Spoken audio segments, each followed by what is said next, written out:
ശ്രീ വിനോദ് പൂങ്കോട് എഴുതിയ കാട്ടുപൂ എന്ന കവിതയിലെ ഏതാനും വരികളാണ് ഞാൻ ഇവിടെ ചൊല്ലാൻ പോകുന്നത്.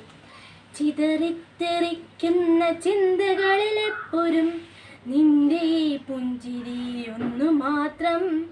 മഴവില്ല പോലെ നീ മനസ്സിൽ തെളിയുമ്പോൾ ഉണരുന്നു എന്നിലെ മോഹങ്ങളും.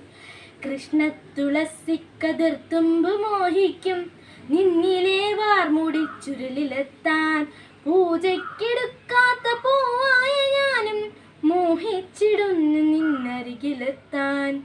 മണമില്ല മധുവില്ല പൂജയ്ക്കെടുക്കില്ല താനേ വളർന്നൊരു കാട്ടുപൂവാണു ഞാൻ.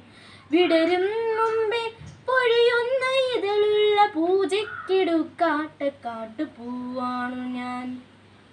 ഇഷ്ടമാണെന്നൊന്നു ചൊല്ലുവാൻ വേണ്ടി നിത്യവും നിൻ മുന്നിലെത്തിടുമ്പോൾ നിന്റെ കുലസിന്റെ നാദങ്ങളിൽ ഞാൻ താനേ വളർന്നൊന്നു നിന്നിടുന്നു. ഒന്നും പറയാതെ അറിയാതെ പോയിടുന്നു. ഇഷ്ടമല്ലെന്നൊരു വാക്കു നീ ചൊല്ലിയാൽ വ്യർത്ഥമായി പോകുമെൻ ജീവിതം.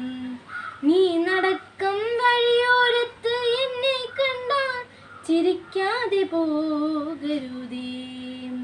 നിന്റെ ഈ പുഞ്ചിരി മാത്രം മതി എനിക്കിനിയുള്ള കാലം കാത്തിരിക്കാൻ. Thank you.